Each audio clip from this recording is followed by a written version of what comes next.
শস্যের মধ্যেই ভূত, ভোটার লিস্ট গড়মিলে মুখ্যমন্ত্রীর নিশানায় কারা? জঙ্গি যেন আশ্রয় নিতে না পারে, আমজনতাকে সতর্ক করে পুলিশকে নজরদারির নির্দেশ মমতার। বালুরঘাটের চেক ড্যাম ভাঙায় ক্ষুব্ধ মুখ্যমন্ত্রী, এজেন্সির বিরুদ্ধে এফআইআর এর নির্দেশ। 12 দিন ধরে নিখোঁজ কাশ্মীরে যাওয়া বাংলার কিশোরের মাকে বলেছিল শুধু গোলাগুলির শব্দ। মহিলা কামড়ায় চড়া অপরাধ, চলন্ত ট্রেন থেকে ভবঘুরেকে ধাক্কা বেলুড়ে। আসছি বিস্তারিত খবরে। উত্তরের প্রশাসনিক সভা থেকে ফের ভোটার লিস্ট নিয়ে ডিএম এসপিদের সতর্ক থাকার নির্দেশ মুখ্যমন্ত্রী মমতা বন্দ্যোপাধ্যায়ের। বললেন এক একজনের তিনি জায়গার নাম, এদের শনাক্ত করুন। এরপরই তিনি দাবি করলেন শস্যের মধ্যেই ভূত আছে। এতেই ওয়াকিবহল মহলের প্রশ্ন, তবে কি ভোটার তালিকায় কাজে যুক্ত সরকারি কর্মীদের একাংশই নিশানা?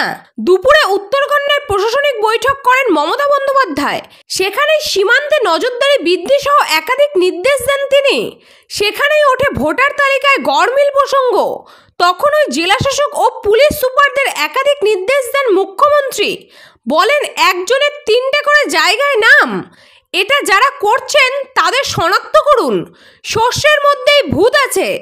প্রশাসনের কর্মী যারা ভোটার লিস্টের কাজ করেন তাদের ভালো করে দেখে শুনে কাজ করতে বলুন। এরপরই মুখ্যমন্ত্রী জানান মুর্শিদাবাদে যেখানে ভোটের কাজ হয় সেখানে গিয়েছিলেন তিনি, কিন্তু কাউকে দেখতে পাননি। তা নিয়ে উষ্ম প্রকাশ করেন মুখ্যমন্ত্রী। কোনো জঙ্গি যেন এ রাজ্যে শেল্টার তৈরি করতে না পারে, তার জন্য বাড়াতে হবে নজরদারি। উত্তরবঙ্গের সীমান্তবর্তী জেলার এসপি থেকে আইসি, ওসিদেরও সতর্ক থাকার বার্তা দিলেন মুখ্যমন্ত্রী মমতা বন্দ্যোপাধ্যায়। পাশাপাশি বুধবার উত্তরকন্যা প্রেক্ষাগৃহে প্রশাসনিক সভায় আমজনতাকেও সতর্ক থাকার পরামর্শ দিয়েছেন তিনি। সোমবার উত্তরবঙ্গের সফরে গিয়েছিলেন মুখ্যমন্ত্রী। বুধবার প্রশাসনের কর্তা ব্যক্তিদের নিয়ে প্রশাসনিক বৈঠকে বসেন।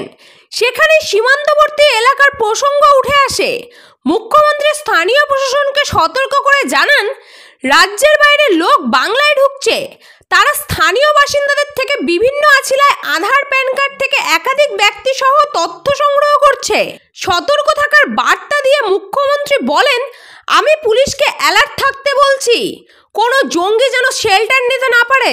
সরকারি ব্যক্তি ছাড়া কাউকে কোনো তথ্য দেবেন না।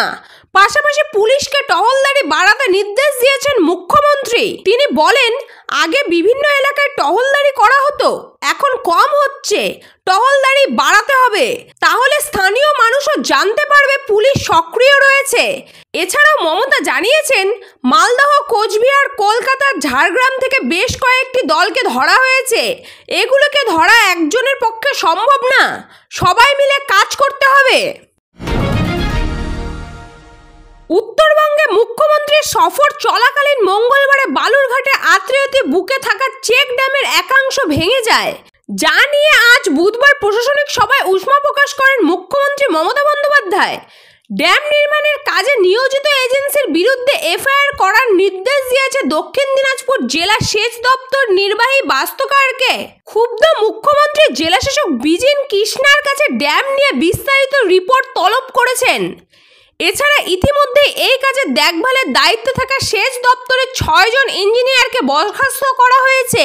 পাশাপাশি ঘটনার দিন নিজের কার্যালয়ে না থাকায় শোকজও করা হয়েছে চিফ ইঞ্জিনিয়ারকে। সেই সঙ্গে রাজ্যে ভিজিলেন্স কমিশনকে ঘটনার পূর্ণাঙ্গ তদন্ত করে তার রাজ্য সরকারকে অতি সত্বর রিপোর্ট করার জমা দেওয়ার নির্দেশ দেওয়া হয়েছে। বুধবার উত্তরবঙ্গের প্রতিটি জেলার জেলাশাসক, পুলিশ সুপার, মুখ্য স্বাস্থ্য আধিকারিক, দলীয় বিধায়ক সহ বিভিন্ন পর্যায়ে প্রশাসনিক কর্তাদের নিয়ে বৈঠক করেন মুখ্যমন্ত্রী। এদিন বালুরঘাটে আয়ত্রীর ভেঙে যাওয়া চেক ড্যাম নিয়ে উষ্মা প্রকাশ করেছেন মুখ্যমন্ত্রী। মঙ্গলবার ভোরে বালুরঘাট শহর দিয়ে বয়ে যাওয়া আয়ত্রী নদী বক্ষে থাকা চেক ড্যাম ভেঙে যাওয়ায় মুখ্যমন্ত্রী বলেন বছর 5 আগে পার্শ্ববর্তী দেশ আয়ত্রীর জল আটক দেয়, ফলে বালুরঘাট তথা দক্ষিণ দিনাজপুর আয়ত্রীর বক্ষে জল পেতেন না মানুষ। চাষাবাদের সমস্যা হতো, সেই সমস্যা দূর করতে এই ড্যাম তৈরি করা হয়। এই গাফিলতির জন্য অ্যাকশন নেওয়া হয়েছে, তদন্ত চলছে। কাশ্মীরে কাজ করতে গিয়ে টানা 12 দিন নিখোঁজ মালদহের হরিশ্চন্দ্রপুরের এক পরিযায়ী শ্রমিক। আর এ নিয়ে চরম উৎকণ্ঠায় পরিবার। ভারত পাকিস্তানের মধ্যে উত্তপ্ত পরিস্থিতিতে কাশ্মীরের কাজে গিয়ে মালদহের পরিযায়ী শ্রমিকের নিখোঁজ হওয়ার ঘটনায় জেলার বিভিন্ন মহলে চর্চা শুরু হয়েছে। পরিবারের দাবি 12 দিন ধরে নিখোঁজ রয়েছেন ওই কিশোর শ্রমিক। জানা গিয়েছে মালদহ জেলার হরিশ্চন্দ্রপুর থানা সুলতাননগর গ্রাম পঞ্চায়েতের ডাটিয়ন গ্রামের বাসিন্দা আশফাক হক, বয়স 17 বছর, বাড়ির বড় ছেলে। আরও 2 ছোট ভাই ও বোন বাড়িতে রয়েছে। কাশ্মীরে আপেল বাগানে কাজ করতে গিয়ে আশফাক নিখোঁজ হয় বলে দাবি পরিবারের। যুদ্ধ পরিস্থিতির মধ্যেই নাকি ফোনে শেষবার কথা হয়েছে মায়ের সঙ্গে, সেটাও 12 দিন আগে।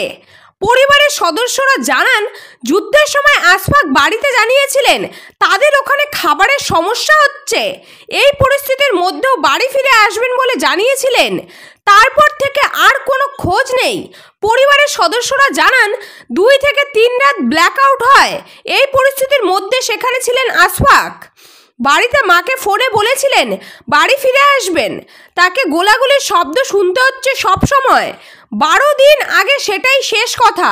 তারপর থেকে মোবাইল ফোন সুইচ অফ। তার পরিবারের বারবার যোগাযোগ করার চেষ্টা করলেও যোগাযোগ সম্ভব হয়নি। ব্যাপক উৎকণ্ঠায় রয়েছে পরিবার। কান্নায় ভেঙে পড়েছেন তার মা। প্রশাসনের কাছে তিনি কাতর আবেদন জানিয়েছেন ছেলেকে ফেরানোর। মহিলা কামরা থেকে এক মূর্খ বধিরকে ঠেলে ফেলে ঘটনায় উত্তেজনা ছড়ালো। আহত ওই ব্যক্তিকে বেলুর হাসপাতালে নিয়ে চিকিৎসা করায় আরপিএফ। বেলুর রেল পুলিশ জানিয়েছে, মহিলা কামরা থেকে পড়লেও তার ঠেলে ফেলার মতো ঘটনা তেমন অভিযোগ পাওয়া যায়নি। প্রত্যক্ষদর্শীরা জানিয়েছেন, মহিলা কামরায় চড়া ও পুরুষ যাত্রী ভবঘুরে প্রকৃতির হওয়ায় তাকে উঠতে বাধা দেয় কিছু মহিলা যাত্রী। তারাই চলন্ত ট্রেন থেকে ধাক্কা দেওয়ার পর ওই ভবঘুরে স্টেশনে পড়ে যায়। মাথা ফেটে রক্ত বেরোতে থাকে, পায়েও ক্ষত হয়। ওই পরিস্থিতিতে আপ ট্রেনটি বালুর ছেড়ে চলে যাওয়ায় মহিলাদের শনাক্ত করা যায়নি। হাওড়া পুলিশ সুপার পুষ্পা জানিয়েছেন, তদন্ত শুরু করেছে পুলিশ। মহিলা কামরায় পুরুষ চড়া নিয়ে রেলের নিষেধাজ্ঞা রয়েছে। আইনতভাবে মহিলা কামরায় চড়া পুরুষ যাত্রীদের গ্রেপ্তার করে আরপিএফ। সম্প্রতি শিয়ালদহে মহিলাদের নির্ধারিত ট্রেনে কিছু কামরায় পুরুষ চড়ার অধিকার দেওয়া হয়। এরপর পুরুষরাও সেই কামরায় চড়া শুরু করে। হাওড়া ডিভিশন এমন প্রথা চালু না হলেও নির্ধারিত কামরাতে পুরুষ চললে ধরে আরপিএফ। বুধবার এই ধরপাকড় চলে হাওড়ায়। তবে মহিলাদের মধ্যে অনেকেই তাদের কামরায় পুরুষ দেখলে একেবারে খড়গহস্ত হয়ে ওঠেন। নিজেরাই আইন হাতে তুলে নেয় বহু সময়। এই ঘটনা তেমন কোনো পরিস্থিতির কিনা তা খতিয়ে দেখবেন বলে জানিয়েছেন আরপিএফ।